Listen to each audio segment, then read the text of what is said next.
Right now on Hoosier News Source, you'll hear from an IU professor who marched in a protest on Capitol Hill and got into legal trouble because of it. And lunch on campus may not be as grab and go as you think. Find out why dining renovations at the IMU are causing headaches among visitors. And I have chances for a rain-snow mix as well as the forecast for the IU versus Purdue men's basketball game. Hoosier News Source starts now.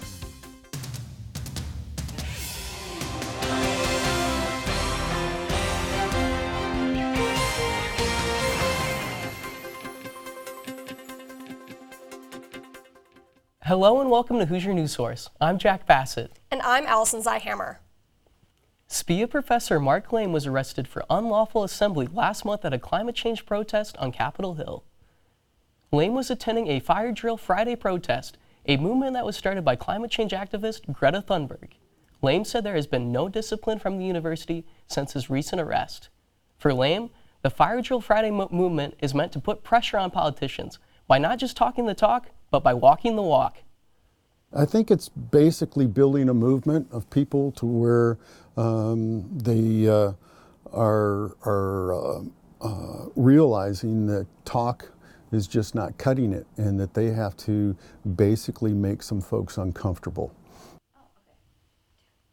Lame teaches classes about environmental management at IU, and he says his arrest was able to educate his students on civil disobedience.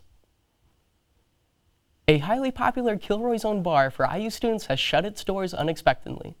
Stacks, located on Kirkwood Avenue, closed last week with no warning or alert to its customers. Employee accounts say they were also not notified of the closure until just moments before the start of their shifts. The bar, which was rebranded just 2 years ago from an 18-up club entitled Recess, has also previously housed venues entitled Dunkirk and Motley's Pub. Kilroy's, who owns and operates Stacks, has yet to make a public statement regarding the future of the location. After less than 5 years in business, Lucky's Market is closing its doors here in Bloomington.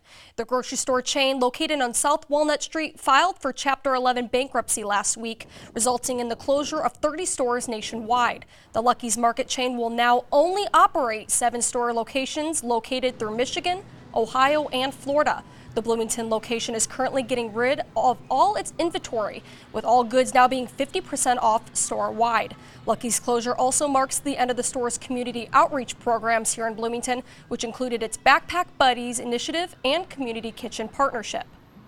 Lucky's Market will remain open until its final day on February 12th. And speaking of company closures and relocations, Bloomington's longest-running news source is now leaving town. The Herald-Times is moving its newspaper printing and production plant from Bloomington to its partnering production facility in Indianapolis. The production shift is expected to result in the layoffs of dozens of the paper's employees. The move comes as a financial decision to continue the success of the paper, according to HT's general manager, Larry Hensley. Hensley and the Herald-Times said in the paper, quote, "The Herald-Times news and advertising teams will remain in Bloomington and are deeply committed to serving the Bloomington area," end quote. The final print of the Herald-Times took place on Monday night here in Bloomington. Two things that don't go together quite well are hungry college kids and patients. With longer than normal lines and added wait times for food, we sent Hoosier News Source reporters across campus to track just why your lunch hour is taking so much longer. At lunchtime, all across campus, you might just be noticing an increased line around you, as well as an increase in your wait time for your midday meal. Here at the Good Body Eatery within Wells Quad here on IU's campus, from 11 a.m. until 2:30 p.m., most weekdays you can find lines wrapped around the corner, leading all the way from the start of the line to the outside of the door to the building. It's insane. Like, it's going to take so long for me to get my food, and I mean, there's not even going to be a place for me to sit by the time I get it. Packed dining courts are not just limited to here at Good Body Eatery. Eateries across campus are all experiencing similar sights, resulting in extreme wait times for students. With lines wrapped around the door at lunch hour here at Good Body Hall, I personally found myself waiting in line 21 minutes for a thing as simple as chicken fingers and fries. The reason for the added wait? Construction, and lots of it within the Indiana Memorial Union. The IMU is currently in the process of undergoing a $10.2 million dining renovation. As a result of the renovation, 5 former IMU dining options are now closed. The lines just get longer elsewhere because no one can come here to get their food. So you just feel that backlash everywhere else. Once the January 2021 union renovation is complete, however, students and staff here at IU will be treated to brand new, modern, and easily accessible dining options on campus. It is worth the wait. It's a year, but within this time for the renovation, we also implemented Grubhub, so students have the option to get things quickly from other areas. On top of introducing Grubhub to campus, IU Dining is also offering several food trucks across IU's campus. To combat long lines and added wait times, IU Dining also recommends visiting the Union Market and the Globe, which remain open within the Union until the dining renovation is complete. For Hoosier News Source, I'm Jack Bassett. When the renovation is complete in 2021, it will offer Asian, Italian, grill, and grab-and-go food concepts. Coming up on Hoosier News Source, an IU student government meeting tackles environmental issues right here on campus. And Punxsutawney Phil came out of hibernation for a special announcement. And we talk IU women's basketball and this year's Super Bowl. That and more coming up, so stay tuned with us.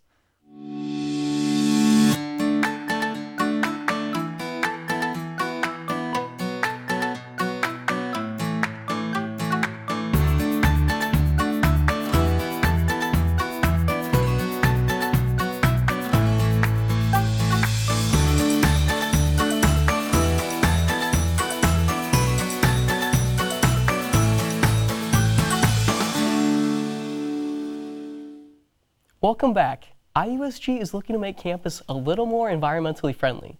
They spoke about some of their plans to do so at a sustainability town hall. IUSG Sustainability Director Emily Brown presented the committee's upcoming projects. Those included adding sustainability classes to general education requirements and switching to reusable dinnerware in dining halls.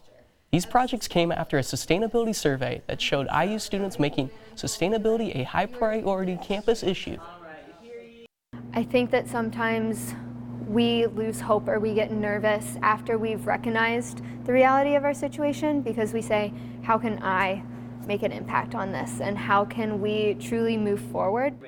Looking forward, IUSG plans to meet with the Bloomington Faculty Council and IU Dining to figure out ways to implement their proposals. Well, the verdict is in, and early spring is coming, according to Punxsutawney Phil. On Sunday, the Pennsylvania groundhog did not see a shadow at the annual Groundhog's Day celebration. This is only the 20th time out of 104 in his record history that Phil hasn't seen his shadow. The Punxsutawney Groundhog Club's Inner Circle is the group who organizes the event and cares for the groundhog Phil. Phil's forecast for an early spring seems fitting considering the lack of winter weather this winter so far. In many cities, the eastern United States, after a mild December, it was amongst the warmest Januaries on record. And speaking of mild winter weather, we have Hoosier News Source's very own Caroline Clare in studio with us today. She'll tell us if those temperatures are here to stick around or if we'll need to bundle up. Thanks, Allison. Throughout the week, we can expect a wintry mix of precipitation. Beginning Wednesday going into Thursday, as you can see, we'll have a low pressure system just to the southwest of Indiana, coming northeast, bringing with it this mix of rain and snow. And as you can see in Monroe County, we are in this red area, which is a mixture of freezing rain and sleet. So if you are commuting to class on Wednesday and Thursday, just be weather aware that the roads may be slick. Fortunately, this wintry mix will not be a factor for our IU men's basketball game against Purdue this Saturday. As you head out to the stadium around noon, 36 and cloudy, might see some precipitation here and there. On your way out, just remember to bring a rain jacket and not an umbrella as they're not permitted in the stadium. At game time, 2 p.m., 37 and cloudy. And as you leave the stadium, 37 cloudy, might have some sprinkles here and there. And now let's take a look at the extended forecast for the rest of the week. Once again, Wednesday, Thursday, rain, sleet mix. Just bring an umbrella on your way to class. Friday, a little nicer, partly sunny and 35. Saturday, cloudy and 37. Going into next week, Sunday, a nice day, mostly sunny and 40. And then as we go into next week, may need to bring an umbrella to class on Monday and Tuesday as we have some rain shower chances and a high of 43 each day. Watch out for the slick roads this week and don't forget to cheer on the Hoosiers this weekend. Allison, Jack, back to you. Thanks, Caroline. And joining us for an update about IU athletics is Maxwell Glenn. Take it away, Max. Well, it is good to be back. Let's start with some women's basketball. They took home the Barn Burner Trophy after they beat the Purdue Boilermakers. Number 18 Indiana led the entire game and completed the season sweep of Purdue. Allie Patberg and Jalen Penn and Grace Berger, they all scored in double figures. Patberg almost turned that into a triple-double, recording 17 points, 9 rebounds, and 7 assists. The team as a whole shot 46%, and Indiana took home the trophy for the 4th straight season, winning it 66-54. Up next, Indiana will play Maryland Thursday night at home. Well, guys, this past weekend, it was my favorite weekend of the year. That's right, it was Super Bowl weekend, and oh, it did not disappoint. Let's take a look at some highlights. Now, behind me, you're going to see Jimmy Garoppolo and Patrick Mahomes before the game.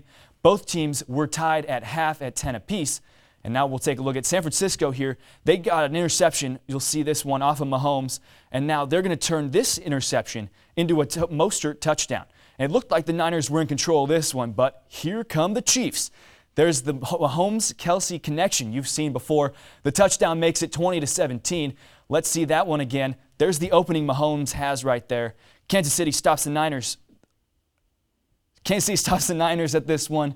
They're back at it again. Mahomes to Williams this time. He squeaks in past the pylon. Now the Chiefs are back in the lead. Mahomes is celebrating, and you know what that means. Here's another look. It was reviewed, but it was not overturned as there was not enough to overturn it.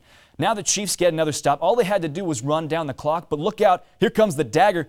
That's Williams for 38 yards. That's the ball game. Kansas City wins the Super Bowl the first time in 50 years with a final score of 31-20. Pat Mahomes wins MVP, but he wasn't the only one fired up about the win. Here's what first-time champ Travis Kelce had to say. Woo-wee! Man, it feels unbelievable, baby. You can't tell me nothing. Can't tell me nothing, baby. World champ for the rest of my life. And I got the ring and the hardware to prove it. You gotta love that guy. Kelce had 43 yards and 1 touchdown.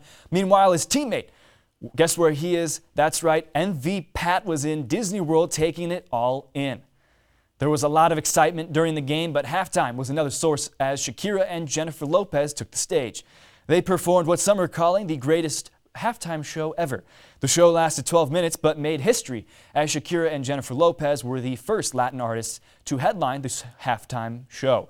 J Balvin and Bad Bunny also showed up during the performance as special guests, as well as J-Lo's daughter.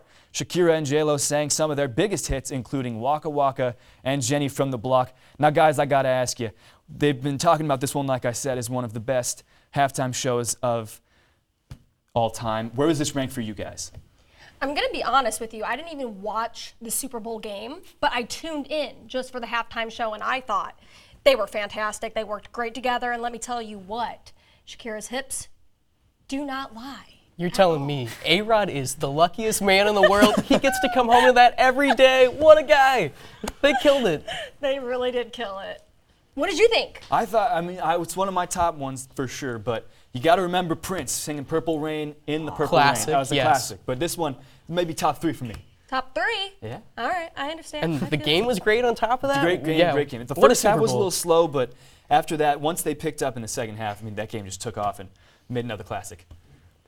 All right, well, that is our show. Thank you for watching this week's episode of Hoosier News Source. To learn more about this week's stories, you can find us on Facebook, Instagram, and Twitter at IUSTV News. I'm Allison Zeihammer. And I'm Jack Bassett from Bloomington, Indiana. We'll see you next week.